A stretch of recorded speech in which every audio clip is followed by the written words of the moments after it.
कुएं में शेख फरीद ने कैसी मीठी बोली बासा। अब जब प्रसंग चला था भर्तृहरि का, उसने नाम ले लिया, राज भी त्याग दिया, लेकिन कुछ नहीं मिला।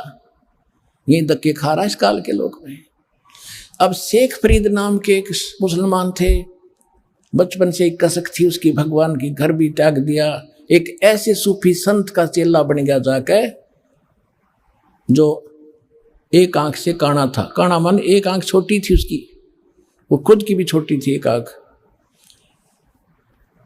यानी ये तो अलग प्रसंग है, लेकिन वो इतना सिद्ध प्रसिद्ध था कि जो भी वो वचन कह देता साफ ठीक हो जाता है, इतना सिद्ध प्रसिद्ध था। और वो सिद्ध कौन थे? वो पिछले ही आप जैसे जो अब भक्ति आप कर रहे हैं ना, इसके बारे में बताया पर गरीबदास साहिब ने परमात्मा की महिमा के शब्द महल में सिद्ध 24 हंस छोड़े विश्वे बीसा। कि इस जो नाम हम देते हैं आपको, इसमें 24 सिद्धियां आ जाएंगी आप में। और अगर ये इन सिद्धियों का तुमने प्रयोग करना शुरू कर दिया तो फिर आपकी टायर पंचर हो जाएगा, गाड़ी यही खड़ी रहेगी। अब वो प्रसंग नहीं है, दूसरा फिर सुनाएंगे। तो ये जो नाम आपको दे रखे, इसमें इसी सिद्धि बहुत आ जाएंगी, लेकिन आपने प्रयोग नहीं करना, नहीं तो आपकी प्रभुता हो जाएगी और आपकी पूंजी नष्ट होनी शुरू हो जाएगी, आप पार नहीं हो पाओगे। फिर भी अब क्या हुआ कि वो पहले आप यहाँ से चले, जो रह गए वो भटक रहे हैं। वही प्रसिद्धि हो पाई, उन्होंने किसी को कुछ कारण से प्रसिद्ध था, कोई किसी कारण से प्रसिद्ध था। गोरखनाथ भी ऐसे ही प्रसिद्ध था। जब परमात्मा के सामने आया तो उसकी अकल ठिकाना हुई कि गोरखनाथ सिद्धि में भूला, टूणे टामण हांडा फूला, ये जंतर मंत्र जोगनी भाई, काल चक्र तुम जोरा खाई, तुम हो जम की फर्दी माही। तब परमेश्वर से नाम लिया, कहते हैं सतगुरु कबीर गुरु और गोरख चेला, फिर 9 खंड में वो रमे अमेल अकेला। अब कहने का भाव ये है कि परमात्मा का बच्चा था सभी। शेख फरीद ने वो संत भी एक ऐसा सिद्धि वाला संत गुरु बना लिया वो, और उसकी साधना करता था। और अब शेख फरीद तो घर से निकला ही नहीं था कि किसी प्रकार मेरा मोक्ष हो, उसका दूसरा उद्देश्य नहीं था। तो वो तो जाते ही आश्रम में उसकी ये एक ही भावना थी कि गुरुजी नाराज नहीं होने चाहिए, गुरुजी रुष्ट हो गए तो भगवान रुष्ट गया। यानी ऐसी कोई क्रिया मुझसे ना बने कि जिससे गुरुजी की आत्मा को ठेस हो। तो हर संभव कोशिश करके अपने गुरुजी को प्रसन्न करता था, और वो गुरुजी शेख फरीद की जी के ऊपर बड़ा प्रसन्न था। तो 5-7 और भक्त रहते थे आश्रम में। उनको जब देखा कि गुरुजी शेख फरीद के प्रति ज्यादा अट्रैक्शन है, तो ऐसा काम, ईर्षा होगी उनको, ऐसा काम करें कि गुरुजी इससे नाराज हो जाए, ऐसी कोई कहानी बनाए। अब वो नकली जो गुरु था, सिद्ध तो था लेकिन था नकली। वो क्या करता था, शाम के अब खाना खाते ही हुक्का मांगा करता था, हुक्का पीता था। और उन्होंने क्या कर रखा था, संत जी ने सोचा ये आपस में झगड़ा वगड़ा ना करेंगे, सबकी सेवा बांट रखी थी कि एक दिन सेवा ये करेगा, रोटी भी बनाओगा, हुक्का भी पिलाओगा, सारे काम यही एक करेगा। तो जिस दिन शेख फरीद का नंबर आया, उन दूसरों ने क्या देखा कि वो गुरुजी इतना क्रोधी था कि खाना खाने के तुरंत बाद 5 मिनट के अंदर 5 मिनट से पहले हुक्का चाहिए उसको पीने के लिए। वो लेट जाता था आश्रम में अलग से कुटिया। अगर 2-4 मिनट लेट हो जाता तो उसको इतना धिक्कार था, गुस्सा हो जाता था, उसको कई दिन सेवा से वंचित कर देता था, मुंह से नहीं बोलता था, बाहर एक साइड में बैठा देता था। तो वो ये चाहते थे कि इसके शेख फरीद के साथ कभी ऐसा बने, वो मौका देवा नहीं था। एक बार उन्होंने क्या किया कि क्या करते था, शेख फरीद ने खाना बनाया कि गुरुजी को खाना खिला जाता, और उधर से आग पहले ही चालू कर जाता था हुक्के भरने के लिए। आग पहले ही बना तैयार रखता था। खाना खिलाकर बर्तन धोकर रखकर आया तो पीछे से उन्होंने क्या किया, वो ईर्षा करने वाले चेलों ने, गुरु भाइयों ने वह आग बुझा दी। और मौसम था वर्षा का थोड़ा थोड़ा सा, लेकिन वो आग उड़ा बुझने की जगह नहीं थी। तो उसने उस समय ये ध्यान नहीं दिया आग क्यों बुझ गई। उसको तो ये चिंता थी कि आज तेरी करी कराई भक्ति गई और नाश हो जाएगा, गुरु जी नाराज हो गए और कोई आग नहीं, चूल्हा खत्म बंद हो गया। वहां से आधा किलोमीटर 1 किलोमीटर की दूरी पर नगरी थी, उसकी बाहर की तरफ उसने धुआं उठता देखा। वो दौड़ा दौड़ा गया। एक माई भोजन बनाने की तैयारी कर रही थी। ऐसे चमास यानी वर्षा के मौसम में लकड़ियां भी अच्छी नहीं, गिल्ली गैली सी सी हो जाती हैं। वो मुश्किल से आग फूक मार मार कर बनाओ थी, धुएं में आंखें लाल हो रही थी। और शेख प्रीत भाग्या भाग्या गया कि माई आग दे दे, माई आग देना, माई आग देना। उसने देखा बाबा जी आ गया। वह थी गुस्से वाली, कहने लगी आग ऐसे नहीं मिलती, आंख फुड़वानी पड़ती, आंख फुड़वा ले तू अपने, तो फुड़वा ले आंख। अब उसने सोचा भाई आग मिल जानी चाहिए, गुरु जी प्रसन्न हो, आंखें फुड़वा लूंगा। माई ले, वो चिमटा दे के आंख काट के दर्दी, ले माई मैंने आग दे जल्दी, मेरे गुरु जी दुखी हो जाएंगे। और माई ने देखा तो उस बाबा का चेला है, गुस्से बता कह दी वाडर की कि वो तो शराब देगा, तेरा नाश होगा। उसने तो सारी आग निकाल दी जितनी बना रखी थी धड्डे बाबा जी। वो गाल के वो तो भाग लिया। उसने देखा कि आंख ताड़े छोड़ गई। अब रात होगी, रात ना और सजावा कैसे। उधर से लड़के ने अपना पल्ला बांध, एक आंख पर ऐसे कपड़ा बांध लिया, घेर लिया मुंडा उसके ऊपर। और गुरुजी ने पहली आवाज दी थी, आश्रम में प्रवेश हुआ था, अरे शेख फरीद इतनी देर कैसे लगा दी हुक्के को। दूसरी आवाज जब दी रहे, कहाँ मर गया शेख तू, फरीद कहाँ मर गया। आया गुरुजी, आ गया गुरुजी। भाग दौड़ के हुक्का दर दिया, चलो हुक्का दर दिया तो देखा राख के क्या लग गया। आपकी दया है गुरुजी, कुछ नहीं लगा। वो भी कि मैं तो नाज का नसार कुछ फिर होके खा। वो गुरुजी तो पी के सो गया। वो सारी रात बेचारा जैसे दुखी सुखी रात काटी। माई ने रात नींद नहीं आई। वो तो सुबह उठते ही एक और सहेली को लेकर साथ में और उस आंख को लेकर गुरुजी के पास गई, संत के पास, और माफी मांगे, नाक रगड़े, मुझे गलती होगी। माई ने सारी कहानी बताई। वो संत पूछा रहे बात क्या है, कि आपका चेला गया था, आग लेने गया था, मैं गुस्से में थी, मैंने कह दिया आँख फूट ले, आँख फूटने से आग मिलती है, आँख फुड़ा रखी मैंने तो भी फुड़वा ले। उसने सचमुच आँख निकाल कर दर दी, बाबा जी मैं तो घनी दुखी होगी, मेरे गलती होगी, माफ करो। तो उसने देखे कौन गया था, कि पता नहीं, मैं नाम तो नहीं जानती। गुरुजी ने पूछा रहा शेख था कल तो भाई, वो फरीद था, फरीद बोला सारे आगे। अब बेटा क्या हो गया, तेरी आंख को क्या तकलीफ होगी। हक आपके रहते गुरुजी, क्या हो गया मेरी आंख को, कुछ नहीं होना, ये माटी आपकी है, शरीर आपका दाता, आपके नियमत लगे। पुण्यात्मा हो। अब ऐसी समर्पित आत्मा और कहा जीवन नाश कर गई, दास ये बताना चाहता आपको। तो उसने कहा कि बेटा खोल इस पट्टी को। उन्होंने पट्टी खोली, आंख ठीक ठाक होगी, सब आंख होगी पर होगी छोटी, दूसरे वाली से छोटी होगी पर आंख ठीक ठाक होगी। और वो आंख पड़ी माई के बर्तन में।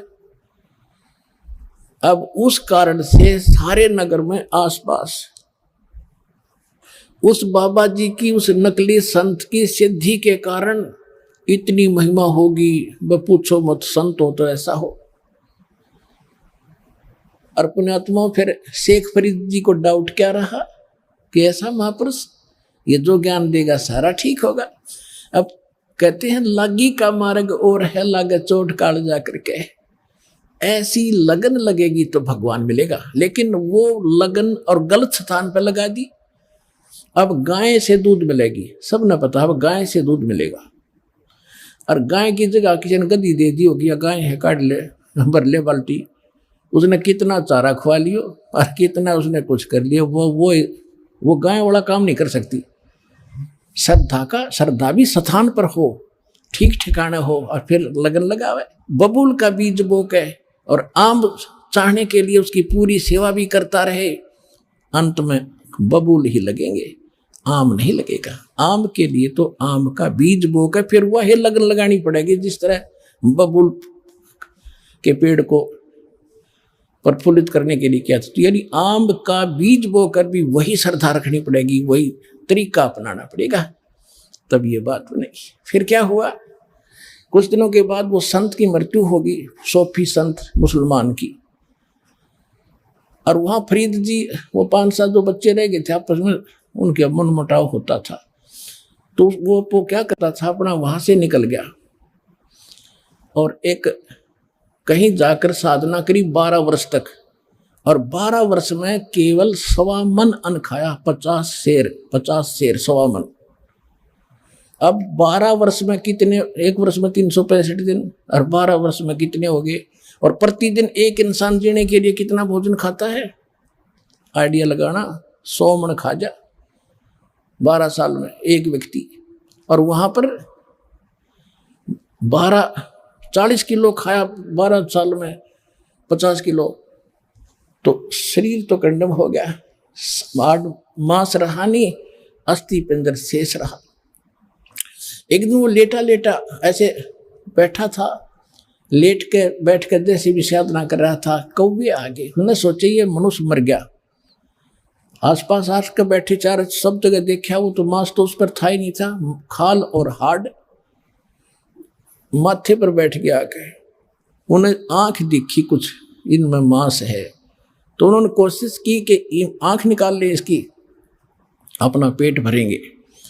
तब शेख फरीद ने कहा, हाय हाय, कुएं में शेख फरीद ने कैसी मीठी बोल। फिर वो क्या किया उसने कि भाई यहाँ तो ये कौवे दुखी करेंगे मैंने, और वो कुएं में लटक गया उल्टा जाके, जब ये बाणी बोल करे, कुएं में शेख फरीद ने कैसी मीठी बोली बाणी, कुएं में शेख फरीद ने कैसी मीठी बोली बासा, तुम चुन चुन कग्गा खा ली और मेरे हाडों पर का मासा, तुम चुन चुन कग्गा खा ली और मेरे हाडों पर का मासा, मेरे दो नैना मत छेड़ना मोहे राम मिलन की आशा, मोरे दो नैना मत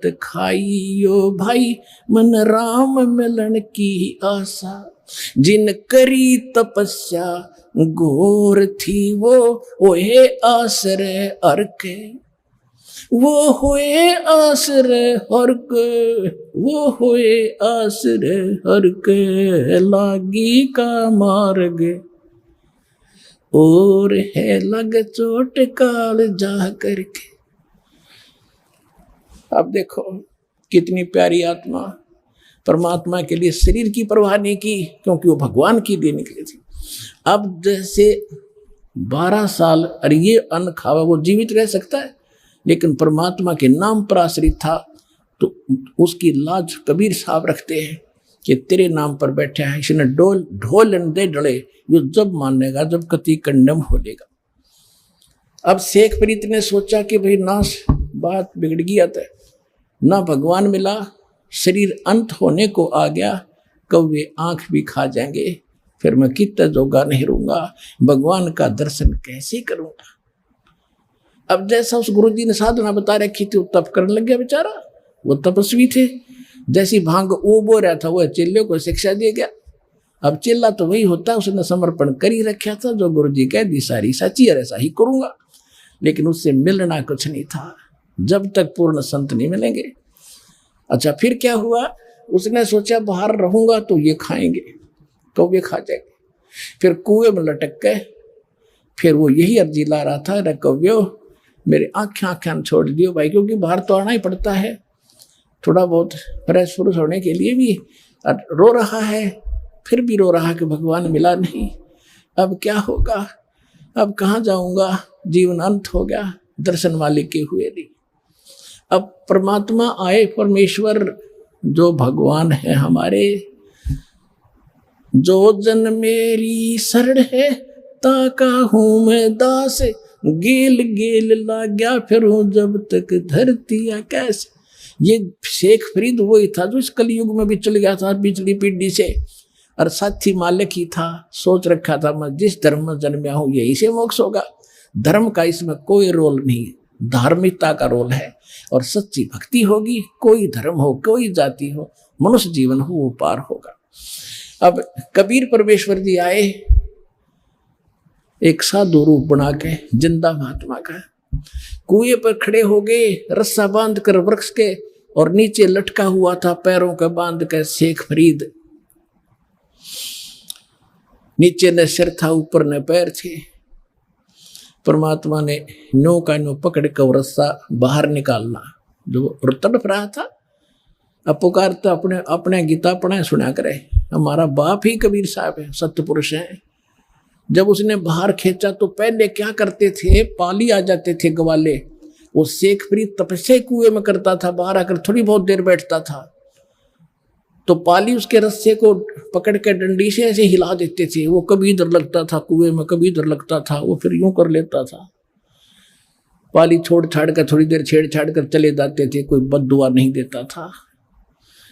प्रार्थना करता था भाई ना छेड़ो मुझे, मैं अपना काम कर रहा हूं। तो उसने सोचा उस दिन कि आज तो ऐसा शरारती व्यक्ति आ गया, इसने मैं बाहर निकाल लिया। पहले तो छेड़ छाड़ कर चले जाते थे, मैं थोड़ी देर में हो जाता था सेंटर में।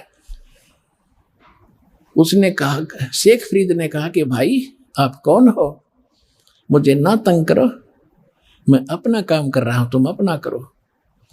साधु संतों को छेड़ ऐसे नहीं सताया करते।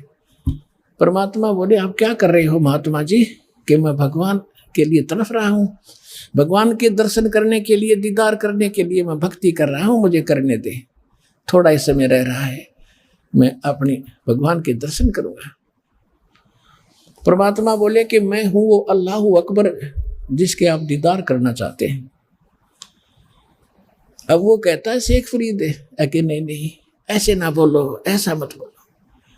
ऐसा जो कहता है उसको पाप लगता है। अल्लाह कभी पृथ्वी पर नहीं आता, अल्लाह दर्शन नहीं देता, वो तो पर्दे के पीछे से बोलता है। परमात्मा बोले आप किस लिए यहां कर रहे हो? आप कह रहे हो कि मैं भगवान के दर्शन के लिए और प्रयत्न कर रहा हूं, दीदार करूंगा उसके। हर भगवान कैसा है? आप कहते हो भगवान तो बेचून है, निराकार है। वो खुद कह रहा है कि भगवान तो निराकार है, वो तेरे जैसा नहीं हो सकता, तुझे पाप लगेगा, और वो तो बेचून निराकार है। परमात्मा बोले आप एक तरफ तो कह रहे हो कि मैं परमात्मा के दर्शनार्थ यानी भगवान का दीदार करने के लिए साधना कर रहा हूं, उधर से तुम बेचून बता रहे हो। भले आदमी, अकल है ठिकानी तुम्हारी? थ्योरी क्या है और साधना क्या तुम्हारी? कहते गाम का और ज्ञान का तो इतना चमका ऐसा होया करे, एकदम गटके पट खोलने से जाता है ना, तो आए रहे थे इससे काम के लिए कि वो मरेगा, खत्म हो जाएगा, नहीं तो एकदम सारी बुद्धि चेंज होगी। रत तेरा गजब हो। उधर तो हम उसको निराकार मानते हैं, और फिर दर्शन के लिए बकारा खेते के दर्शन होंगे, अल्लाह तुम्हें दिखाई देगा। नो के नो पैर पकड़ लिए, उल्टे लटके लटके ने, क्योंकि ऐसे लटका रखे थे, वार्ता हो रही थी। नो के नो पैर पकड़ लिए। नो सोचा कि भगवान तो नहीं हो सकता, अल्लाह तो नहीं हो सकता, पर बाखबर जरूर है। जो कुरान शरीफ में सूरत फुरकान 25 आयत 52 से 59 में स्पष्ट किया है कि जिस परमात्मा ने 6 दिन में सृष्टि रची, तख्त पर जा बैठा 7वें दिन, वो अल्लाह कबीर है। उसकी खबर कोई बाखबर से पूछो, वो जानता है। तो शेख फरीद जी को पक्का विश्वास हो गया, अल्लाह नहीं तो अल्लाह का जानकार जरूर मिल गया, बाखबर मिल गया, इल्म वाला। चरण पकड़ लिए, परमात्मा ने खोल कर रस्सा बैठा लिया कि बैठ जा, मैं बाखबर हूं और मैं तत्वदर्शी संत हूं, तू अल्लाह ना मानना है, ठीक है। कहते शरीर के साथ क्यों दुश्मनी कर रखी है, मुश्किल से मिलता है, इतना भी ना खाओ। कहते इतना भी ना खाओ अंगड़ाई टूटे, आलस हो जा, इतना कम भी मत खाओ कि आपकी क्या हालत हो रही है। आप भजन कब करोगे, आपकी तो बुरा हाल हो रहा है, सूखा पड़ा शरीर। श्रीमद् भगवत गीता अध्याय नंबर 6 के श्लोक 16 में लिखा कि अर्जुन, ये योग यानी भक्ति साधना न तो ज्यादा खाने वाले की या बिल्कुल ना खाने वाले की, या ज्यादा जागने वाले की और न ज्यादा सोने वाले की, किसी की सफल नहीं होती। सूक्ष्म वेद में बताया है कि प्रथम अंजल संयम रखे, संयम करे खाने और पीने पे। और योग युगत सब सतगुरु भाके, ये सब तरीका वो सतगुरु बतावेगा जब कभी आवेगा। तो कैसे भक्ति करनी चाहिए, कैसे रहना चाहिए, इन पिछले वालों की तरफ ना झांकना। उनने किक के डले ढोए थे, उनको खाक मिला, तब परमात्मा ने उसको कुछ आहार कराया, फूल फल खवाए, वो तो ताकत साथ थी दाता की। फिर उसको नाम दिया और कहा अब होगी तेरी मुक्ति बेटा। जब शेख फरीद की मुक्ति हुई, पुण्यात्माओं आप उन पुण्यात्माओं में से हो, परमात्मा आपको इकट्ठा कर आज लाया है, आपको सहज में वो मार्ग मिल गया है। इसकी भक्ति करो और सच्चे दिल तक आखिरी सांस तक लगे रहना, संसार की तरफ ना देखना, तुम्हारा बेड़ा पार होगा, तुम्हारा मोक्ष होगा।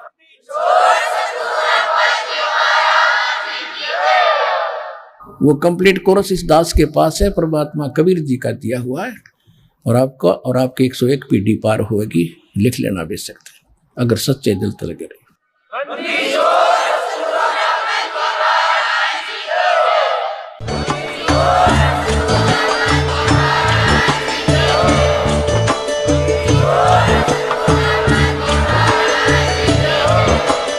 आप सुन रहे थे जगत गुरु तत्वदर्शी संत रामपाल जी महाराज जी के मंगल प्रवचन। अधिक जानकारी के लिए विजिट कीजिए हमारी वेबसाइट www.jagatgururampalji.org। संत रामपाल जी महाराज जी के शुभ आशीर्वाद से पूरे विश्व भर में 500 से भी ज्यादा नाम दीक्षा केंद्र हैं, जिन पर संत रामपाल जी महाराज जी द्वारा ऑनलाइन निशुल्क नाम दीक्षा दी जा रही है। अपने नजदीकी नाम दीक्षा केंद्र का पता करने के लिए संपर्क करें 8222880541।